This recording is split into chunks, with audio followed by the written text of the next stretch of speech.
What is jasmine tea? Jasmine tea is made by combining green tea leaves with dried jasmine flowers, and it's one of the more popular teas in the world. In this episode, we're going to be trying some jasmine tea I found to see how it compares to premium Japanese green tea. Let's get started. Okay, so today we have some jasmine tea to try. This is a Chinese tea that I found while staying at a French Airbnb, and so I thought I would just kind of sample it because this is a tea I normally don't get for myself, although it is a popular one. All the people in the comments are always asking us to do a video on jasmine tea. It's Uncle Iroh's favorite tea, if you know from Avatar. And also, I think it's important to mention that there are two different types of jasmine tea. It's known as scented tea, which is actually a pretty popular type of tea where there's nothing added to the leaves. They're just kind of scented with the essence or the aroma of, another type of plant. So for this case, it's the jasmine flowers. So if you were to buy like a really high-end jasmine tea, you wouldn't find any of these jasmine flowers inside of it because the leaves are just infused with the essence of the jasmine. They'll lay out the leaves on a tarp, and then they'll put jasmine flowers on top of them and kind of like imbue the leaves with the scent of jasmine. And they'll actually have to change out the leaves so that they're fresh. But for the cheaper types that you'll find at a lot of tea shops, you'll find teas that are made out of green tea leaves and dried jasmine flowers. So we're going to be trying the latter one today.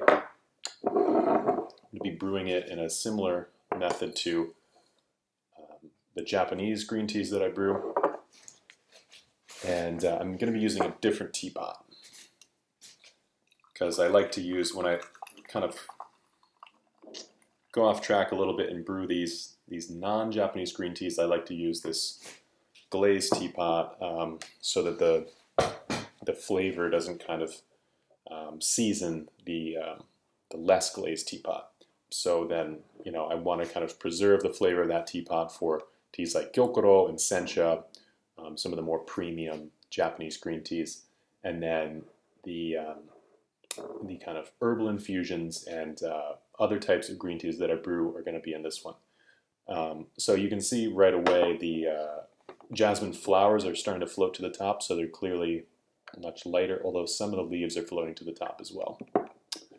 And I think it's worth mentioning that I'm really not a fan of scented teas overall. I think the tea leaf itself is just so magical that there's so much flavor that can be gained just by subtle differences in the harvesting of the tea, subtle differences in the processing of the tea, that you really don't need to add anything to it. But I understand that a lot of people feel differently, so I want to try out this tea.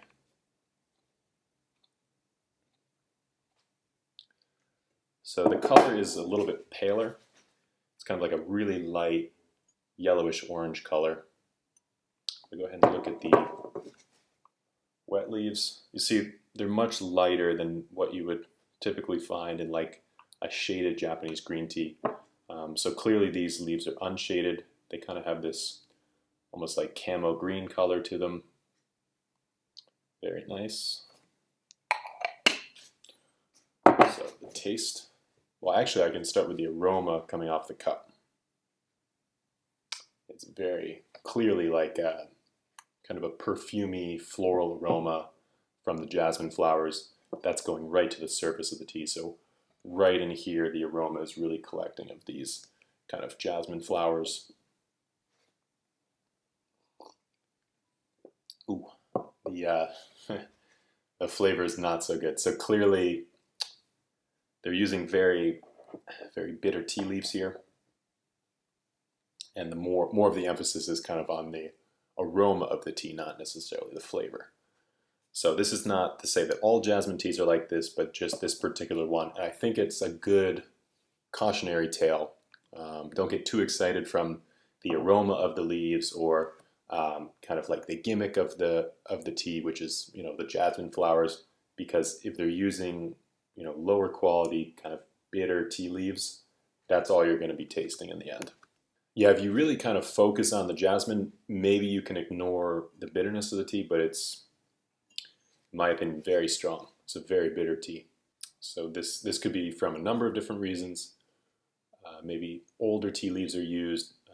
Clearly the leaves are not shaded. We saw the color of them. And maybe it's from later harvests, which kind of have less nutrients to them. But this is quite a bitter tea. I didn't use that high temperature water. I just used 70 degrees Celsius, which is what I would normally use for kind of an unshaded sencha or a kukicha or something like that. This tea has just got quite a bit of bitterness to it. So now that we've finished up the first infusion of this tea, let's go ahead and brew it a second time.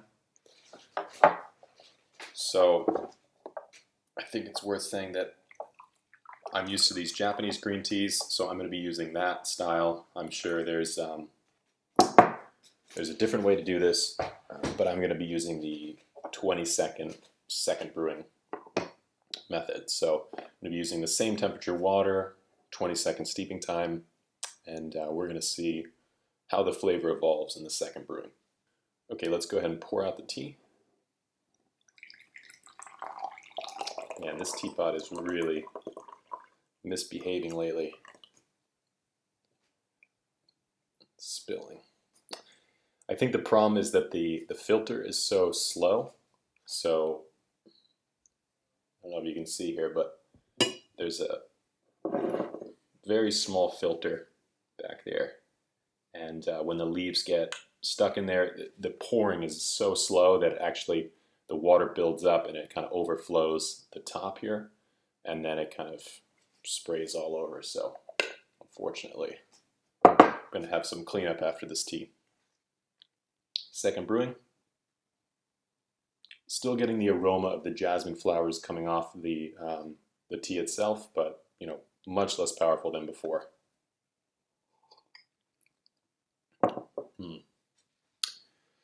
Yeah, the flavor is still quite bitter, but it's fading much more into the background.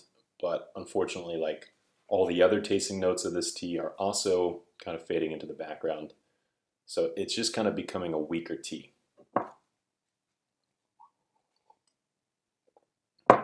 And again, this is nothing against jasmine tea. I'm just sharing my experience of this particular one that I think is a much cheaper tea. You can certainly find some higher quality jasmine teas that will probably be much less bitter. But I just want to, show this cautionary tale of a tea that sounds really cool. It looks really cool. You smell the leaves and you have this kind of overload of these really floral notes from the jasmine flowers, and then when you prepare the tea itself, you're disappointed. So this happens to so many people, and I want to make this video so that you don't kind of get sucked into a lot of the marketing of this tea, because being that it is a really popular one, I think it's kind of overrated in many ways. Overall, I like the second steeping more just because this bitterness is kind of subsiding a little bit. So I think if you were to compare this, it's not really fair to compare this tea with like a shaded sencha or a gyokuro, for example. But I think it's important to state that not all green teas are bitter. There are some fantastic sweet green teas that are coming from Japan and China as well that are a world apart from this tea here. So in Japan, if you wanted to produce a sweeter tea, one of the things you can do is shade the tea plant, and this actually prevents it from creating these catechins, which are the bitter components of the tea. And this is something I'm definitely experiencing here is a tea that's very high in catechins. So definitely some health benefits to the tea because catechins are known for being really good for you, but they just completely dominate the taste profile with this really bitter flavor. So I would be careful when you guys are buying jasmine tea. Make sure it's from a reputable supplier, of course, but also if you can kind of go for a jasmine tea that puts the emphasis more in the quality of the leaves themselves and not necessarily the jasmine flowers, because it's kind of used as an angle to kind of sell this tea when in reality it's using very low quality leaves, and then this completely dominates the taste profile. There's not a whole lot to enjoy about it. So I hope you all appreciated this video. I hope I didn't offend anybody talking bad about this particular jasmine tea. There are certainly some great jasmine teas out there, and I encourage you to drink whatever tea that you enjoy. But if you have any questions for us, please feel free to leave them in the comments below, and we'll see you next time.